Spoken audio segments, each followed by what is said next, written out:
Magandang araw! Father's Day nga pala ngayon dito sa New Zealand. At dahil Father's Day, binungad namin si Mr. ng napakagandang morning. Pinagandaan namin at meron of course kaming mga regalo para kay Mr. So iba yung petsa nga pala dito ng Father's Day sa New Zealand kesa sa US, Europe at sa Pilipinas. Alam nyo daw kasi iba-iba kasi yung tradition. So dito sa New Zealand ginawa nilang spring yung Father's Day para mas maganda daw yung panahon. Winter kasi dito sa New Zealand pag June. Kaparehas nga pala kami ng Father's Day sa Australia, Papua New Guinea at Fiji. So ayan, namigay nga pala kami ng regalo kay Mr. Binigyan namin siya ng bagong Crocs, mga t-shirt na Super Dad at The Best Dad. Ayan, Team Dad of course. Meron ding mug at meron ding mga cards na ginawa ng aking mga anak. Ayan, nag-drawing si Georgia at si Ariana. Napaka-thoughtful talaga ng mga anak ko. Meron pang heart daw with all of their heart. Meron din of course chocolates. Ayan yung favorite ni Mr. na favorites ang pangalan din na chocolate sa Cadbury. Pagkatapos ay nag-ready na ako ng breakfast. Ang ni-request nga pala ni Mr. na breakfast, gusto sana niya breakfast in bed pero hindi kaya. So meron tayo ditong French toast at saka bacon. Naghiwa din ako ng mushroom at niluto ko kasi gusto din ni Mr. ng mushroom for breakfast. So ayan, nakain na kami. Yung mga anak ko nga pala ay nag-bacon din at bread at yung iba naman ay nag-Nutella. Pagkatapos namin kumain ay naghugas ng plato si Mr. Ako sanang maghuhugas kasi Father's Day nga pero gusto ni Mr. na tumulong. So yung mga anak ko naman, kambal, ay nag-e-exercise, sumasayaw sila habang si Mr. naman ay nagva-vacuum. Napaka-helpful ng mga anak ko talaga. So napaka-special ng day ngayon kasi nga Father's Day. So bibigyan natin ng halaga at important ang mga daddy around the world kasi hindi naman lahat magse-celebrate ng Father's Day today. So around Australia, New Zealand, Fiji at Papua New Guinea. So pagkatapos nga pala ay naglinis ako ng mga kwarto, naglaba of course kasi meron akong mga lalabhan. Hindi talaga to, walang day off tong mga gawaing bahay, no? Palagi talaga tong nakasit. So ayan, pagkatapos naman ay nagtali ako ng buhok sa mga anak ko at mamamasyal nga pala kami ngayong umaga kasi napakaganda nga ng araw. Akala naman namin uulan ngayon.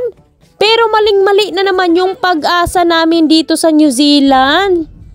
At dahil nga maganda yung araw, pupunta kami sa The Cheese Barn, Matatuki. Palagi namin yung pinupuntahan, no? Kasi nga, pwedeng mag-feed ng animals. Gustong-gusto ng mga anak ko na mag-feed at magpakain ng mga animals kasi mga animal lover yung mga anak ko.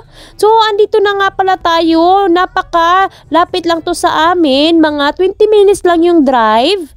At busy nga kasi nga Father's Day, marami silang mga cyclists at saka mga tourists, no?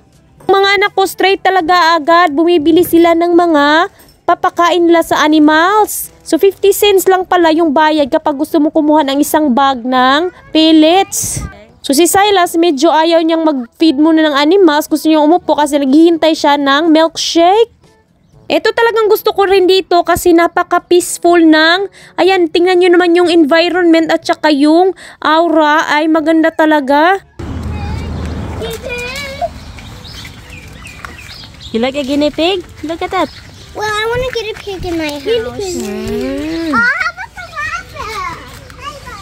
What rabbit's Hey, Sai.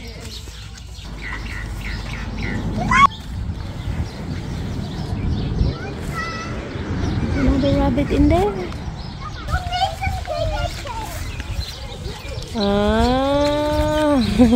How about Sai? Hey, let's go here. Sai, go.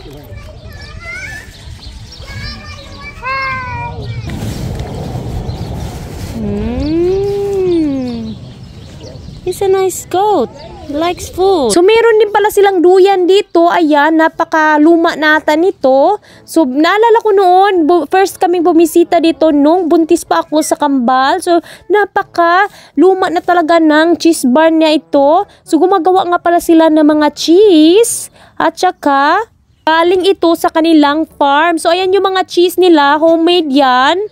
At napakasarap talaga ng cheese nila. So nag-order nga pala kami ng mga milkshakes at saka yung cheese board platter. Itong cafe nga pala ay madadaanan namin kapag pumupunta kami sa Thames, kapag nag-grocery shopping kami.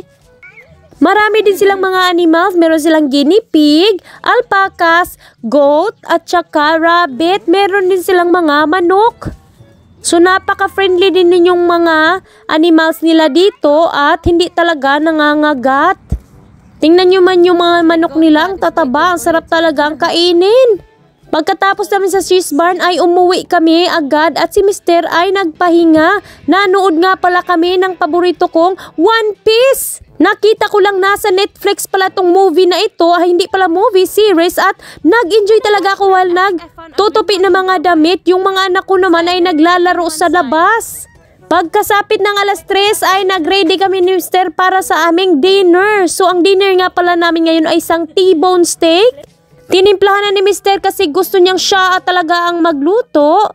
At ako naman ay gagawa ng salad for sides namin. So fresh na fresh from the garden pala yung lettuce. Yung kamatis na bili namin, medyo mahal pa yung kamatis ngayon kasi nga hindi pa season.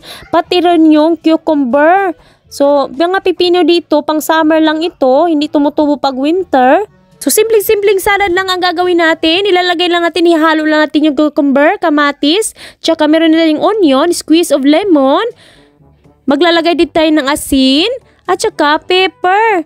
Naglagay din nga pala ako ng olive oil. Hindi ko na videohan. At saka parmesan cheese. So ayan, magre-ready na ako kasi gusto rin ni Mr. kumain ng chips. Ilalagay ko lang to sa oven at after 20 minutes ay ready na siya. So ayan, nagluluto na si Mr. ng kanyang T-bone steak. So first time kong kumain ng T-bone steak. At hindi talaga kami bumibili ng ganito. Pero hindi ko alam kung bakit nag-request si Mr. nito. Yung paborito ko talaga ang steak is yung eye fillet. Napakasarap talaga nun at medyo mahal din. Magluluto din pala ako ng buttered shrimp o buttered garlic prawn. So yan ang ating prawn. Ilalagay na natin sa ating tinamplahang butter at saka garlic.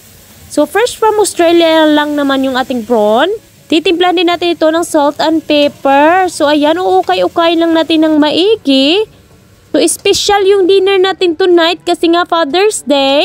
So special din yung mga kakainin natin. Mga ni-request ni Mr. Ayan na, lutong-luto ng ating garlic buttered prawn at saka yung ating chips.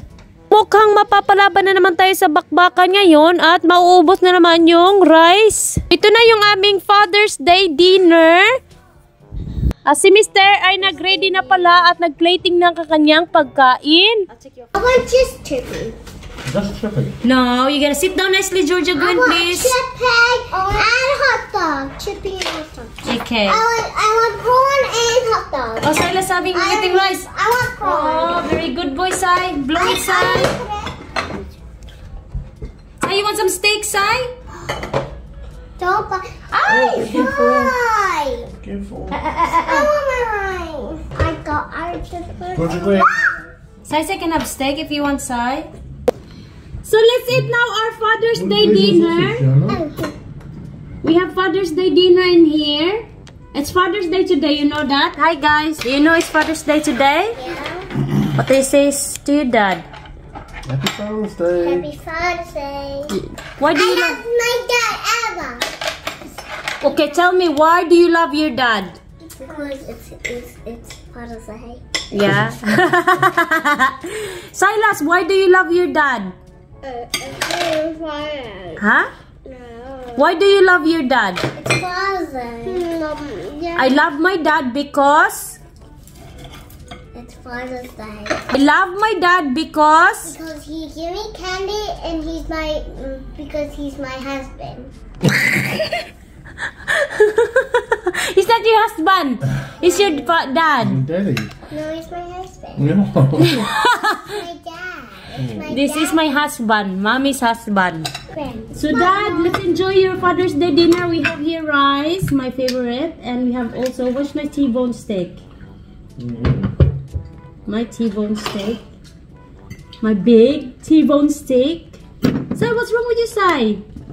Where's my prawn? Look at that, ang laki ng aking steak. Where's my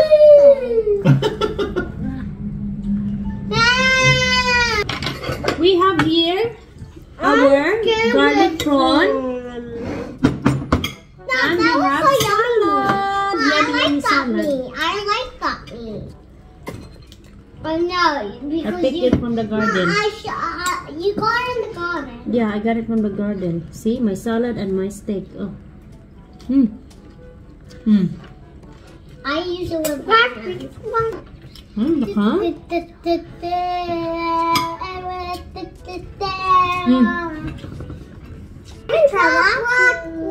This one's the black. Prawn, very delicious. No, I don't like this one. Try it. Sarap ng prawn. Ubos ang aking kanin ngayon.